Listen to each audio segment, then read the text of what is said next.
આગામી લોકસભાની ચૂંટણીને લઈ ભાજપ, કોંગ્રેસ, આમ આદમી પાર્ટી સહિતના રાજકીય પક્ષોના ઉમેદવાર લોકસંપર્ક કરી રહ્યા છે।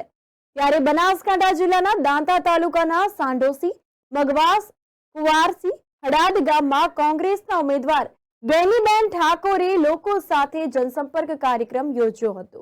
લોકસભા ચૂંટણીના બનાસકાંઠા બેઠકના કોંગ્રેસના ઉમેદવાર ગેનીબેન ઠાકોર દ્વારા હડાદ મુકામે પ્રજાપતિ ભુવનમાં જનસંપર્ક કાર્યક્રમ ઉજવાયો હતો। તો ગેનીબેન ઠાકોર દ્વારા એવું જણાવવામાં આવ્યું હતું કે જો તમારી બહેન સમજીને મને મત આપીને મને વિજય બનાવજો, હું તારીખ 15 ફોર્મ ભરવા માટે પાલનપુર જવાની છું, તો મારા ભાઈ બની અને તમે મામેરું લઈને આવશો તેવી હું આશા રાખું છું। તમારો કિંમતી મત આપી અને મને જીતાડશો એવી હું આશા રાખું છું। તાજેતરમાં 2 દિવસ અગાઉ જે શાળાની અંદર 2 દીકરીઓના વીજકરણથી મૃત્યુ થયા હતા, ત્યારે મૃતક બાળકીઓના પરિવારોની કોંગ્રેસના ધારાસભ્ય કાંતિભાઈ ખરાડી અને કોંગી લોકસભા ઉમેદવાર ગેનીબેન ઠાકોર દ્વારા બેસરામાં હાજરી આપીને મુલાકાત લેવામાં આવી હતી। ગેનીબેન પોતાના બેબાક અંદાજ અને શાબ્દિક પ્રહારો માટે જાણીતા છે। ગેનીબેન ઠાકોર, જેમનું પૂરું નામ ગેનીબેન નાગાજી ઠાકોર છે, તેઓ એક કોંગ્રેસ પક્ષના મહિલા રાજકારણી છે અને ગુજરાત વિધાનસભાની વાવ બેઠકના ધારાસભ્ય છે। ગેનીબેને ધોરણ 12 સુધીનો અભ્યાસ કર્યો છે। તેમણે ભારતીય કોંગ્રેસમાંથી 2017ની ગુજરાત વિધાનસભાની ચૂંટણી લડી હતી અને ભારતીય જનતા પાર્ટીના શંકર ચૌધરી સામે વિજય મેળવ્યો હતો। ગેનીબેને વાવ મત વિસ્તારમાંથી 2017ની ગુજરાત વિધાનસભાની ચૂંટણીમાં અને 6655 મતની સરસાઈ સાથે જીત મેળવી હતી। તો ભાજપમાંથી ડોક્ટર રેખાબેન ચૌધરી બનાસકાંઠા બેઠક પરથી કોંગ્રેસના ગેનીબેન ઠાકોર સામે ચૂંટણી લડશે।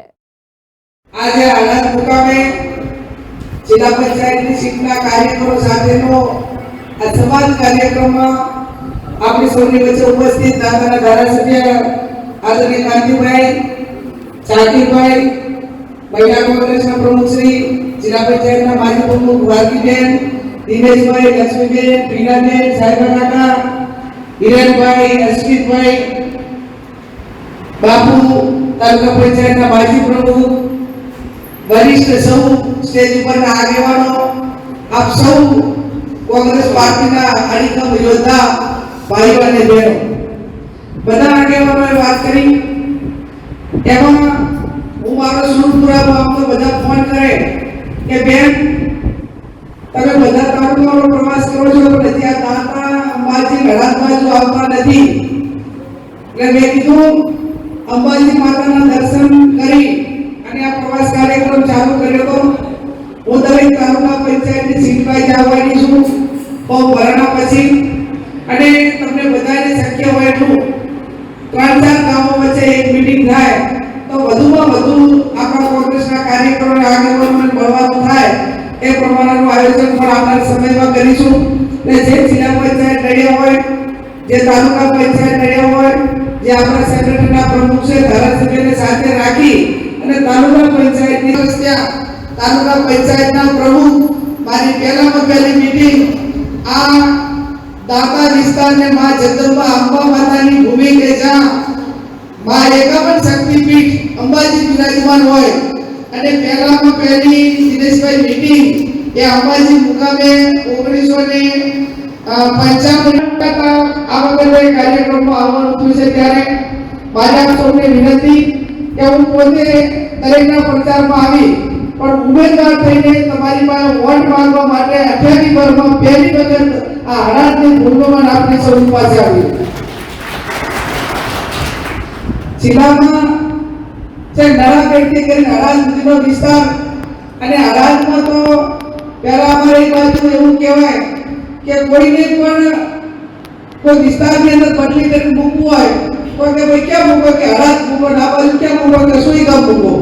આ જાણે એમ કે જે ઠેકાણે અધિકારીઓને કે ગવર્નમેન્ટના 5 લાખ સુધી દરેકને આરોગ્ય અને દરેક નાગરિકને આરોગ્યની સુવિધા મળી રહે ત્યાં સુધી 5 લાખ સુધી મફત સેવા કરીએ છીએ।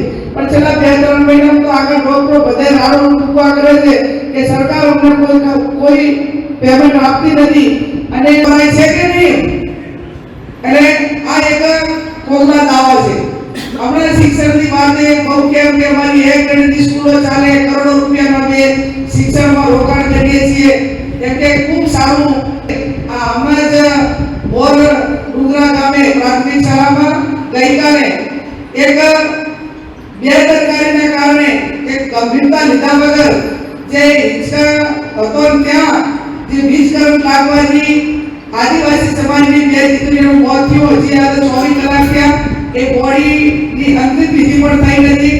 જે પ્રશાસને પરિવારને મદદ કરવી પડે, સમાજને મદદ કરવી પડે, એમાં આગળ આવી અને જેની બેદરકારી છે એની અમે કાર્યવાહી કરવી જોઈએ, એ પણ હજી સુધી નથી થતું. એના કારણે હમણાં જ અમે એમના પરિવારને મળીને આવ્યા અને વહીવટી તંત્રને પણ અપીલ કરી કે આ પરિવારને તમે મદદ કરો.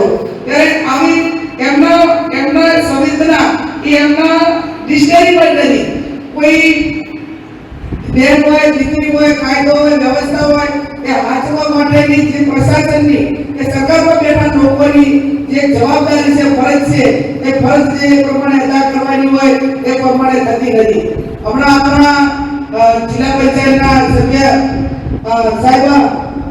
સાહેબા કાકા કહેતા હતા કે પોલીસની બીક લાગે ને પોલીસની બીક ના લગાય. 1949માં ગાંધીજીએ જો અંગ્રેજો સામે બીક રાખી હોત તો આ દેશ આઝાદ ન થયો.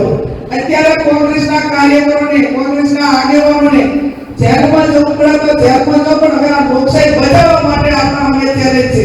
અને જ્યારે આપણા અમે લોકશાહી બચાવવા માટેની ચેલેન્જ હોય ત્યારે જેલનો મરદો માટે હોય, એમાં પોલીસની કોઈ બીક રાખવાની જરૂર નથી. અને પોલીસ કોઈ રીતે ખોટી રીતે હેરાન કરે તો કોંગ્રેસના કાર્યકરો, આગેવાનો એ કાર્યકર માટે કોઈ પણ પ્રકારની લડાઈ લડવા માટે તૈયાર છે. એટલે મહેરબાની કરીને કોઈ પણ પ્રકારની આપણે કોઈનું ખોટું નહીં કરવું, કોઈ ગુનો નહીં કરવો, પણ ખોટી રીતે પોલીસ હેરાન કરે તો એને સહન પણ કરવું નથી. ત્યારે આપ સૌને મારી બે હાથ જોડીને વિનંતી છે કે 15મી તારીખે ફોર્મ ભરવાનું છે અને ફોર્મ ભરવાનું છે ત્યારે આપ ખૂબ મોટી સંખ્યામાં પાલનપુર મુકામે ફોર્મ ભરવા આવજો. અને 7મી તારીખે ચૂંટણી છે તો કોંગ્રેસના પંચાને વોટ આપીને વિજય બનાવજો. આ વિસ્તાર કાયમી કોંગ્રેસનો કઢલ્યો છે અને હું પહેલી વખત આ હળદ વિસ્તારમાં અમારા કાર્યકરો સાથે એક સમાજ કાર્યક્રમ અને ફોર્મના આમંત્રણને માન આપીને ફોર્મ ભરવાનું છે એ આમંત્રણ આપવા માટે હું આવી છું. ત્યારે અહીંયા અમારા કાર્યક્રમમાં ખૂબ ઉત્સાહ, ઉમંગ, દરેક જગ્યાએ સામે ઉપરથી કાર્યકરો કોઈ મને 50, કોઈ 10, કોઈ 20 સામે આપી અને સુકન્યા ભાગરૂપે ડિપોઝિટના પૈસા આપી રહ્યા છે. ગઈકાલે એક પાર્ટીના મોટા આગેવાન નેતાએ એવું કીધું કે ભાઈ આમેના ઉમેદવારની ડિપોઝિટ રૂલ થવી જોઈએ. તો એમને કદાચ જાણ નહીં હોય કે મારી ડિપોઝિટ એ બનાસકાંઠાની 18 આલમ 36 કોમ 11 રૂપિયા, 21 રૂપિયા, 50 રૂપિયા, 100 રૂપિયા આપીને ડિપોઝિટ ભરવાની છે. ત્યારે આ બનાસકાંઠાની જિલ્લાના જે મતદારો છે એનું અપમાન છે અને મતદારો એ અપમાનનો બદલો એ તારીખ 8/5/2024ના રોજ મતદાન કરીને આપશે.